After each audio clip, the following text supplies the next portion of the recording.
Hello and good morning. This is ABC 7 News. I am your host, Jacqueline, and we have a lot to talk about this morning.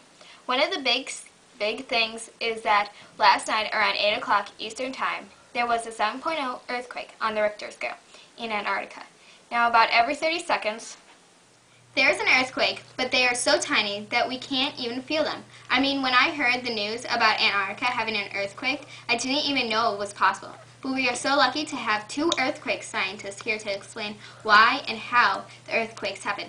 But that is happening a little later. Right now, Danielle is live in Antarctica to interview a very lucky survivor. Danielle, can you hear me? Yes, Jacqueline, I can hear you loud and clear. And I am on one of the very few parts of Antarctica that is not covered with ice. My exact location is the southern Victoria Land. Well, as we know, there was an earthquake in Antarctica today. Who would have thought? I sure wouldn't have. But here to my left is a survivor named Connor. Connor, why were you here in Antarctica? Well, because Antarctica is one of those places that not many humans have been to and that they haven't developed yet. I'm one of the few people who can look at this magnificent view before I die. But mostly I'm an adventurous tourist. So can you describe what you were doing at the time of the earthquake? I was in Bunger Oasis in Wilkesland.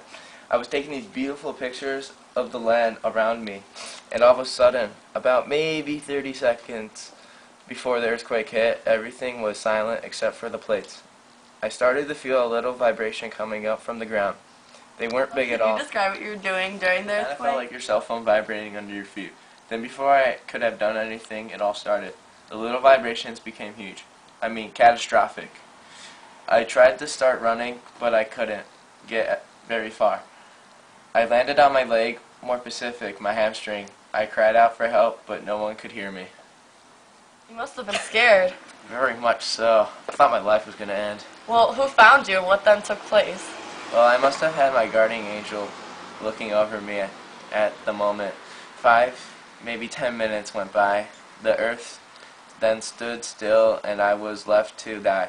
Luckily, someone came out from all of that fog and rescued me. He picked me up and then everything went black. What are you saying? You passed out or something? Yes, I did. It was just too overwhelming. The doctor said I was out cold for 1 hour. By then, people had come up and tried to make sense of what just happened. Wow, you're lucky to be alive. Thank you, Connor, for sharing your story with me and the viewers at home. It's my pleasure. Now that is all here in Antarctica, and back to you, Jacqueline. Wow, that is a great story. Now it's time for us to know why and how that earthquake happened. Here to share with us his knowledge is Chris, a scientist who specializes in researching earthquakes. Hello and good morning. I'm so excited to be here. We are grateful for you to be here too. So why do earthquakes happen? Well, earthquakes happen when plates or rocks within the earth suddenly break or shift under stress, sending shock waves ripping.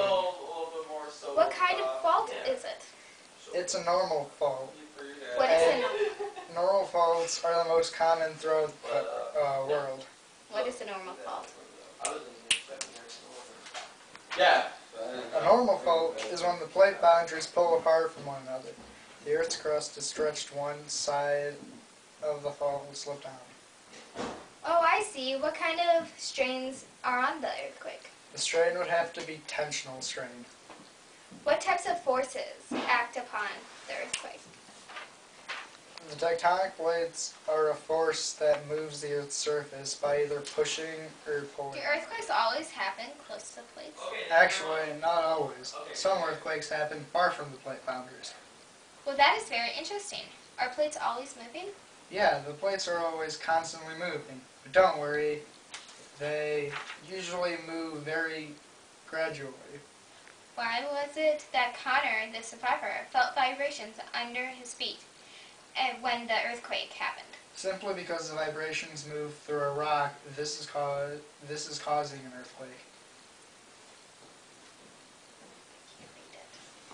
Okay. Well, there are snowstorms. It starts with one snowflake and eventually turns into 1,000,000 snowflakes.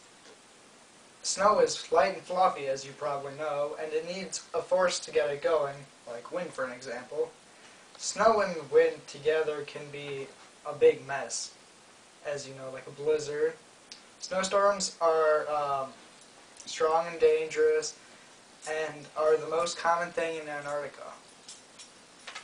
What about glaciers? Would they be considered erosion? Yes, it would be. Wind and rain can cause erosion on glaciers. As rain falls down on the glaciers, the temperature gets warm on the glacier. The temperature, for it to be considered warm, it should be anything above 0 degrees, and the rain can cause the glacier to start to melt. And if the ocean is close enough to the ocean, the water in the ocean can cause erosion. Well, that explains a lot.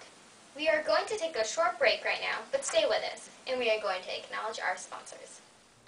Using Shell V-Power gasoline will help prevent gunk buildup in your engine. And we are back. We are so lucky to have Kobe Tarsha, the scientist, here to explain energy and waves. Well, thank you for having me, Jacqueline. What are two examples of energy? Potential and kinetic. How does energy act upon an earthquake?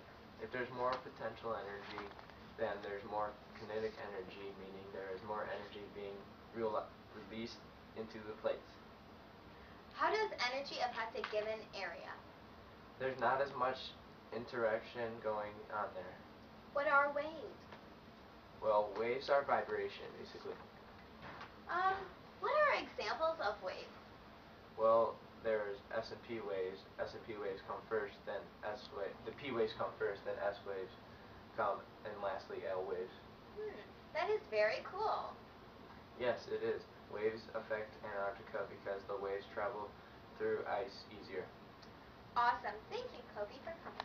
No problem. I love being here. Wow, I can't believe it's the end of the show. Thank you guys for watching ABC 7 News. We have a lot in store for tomorrow. Now, lastly, we are going back to Antarctica to check up on Danielle and Connor.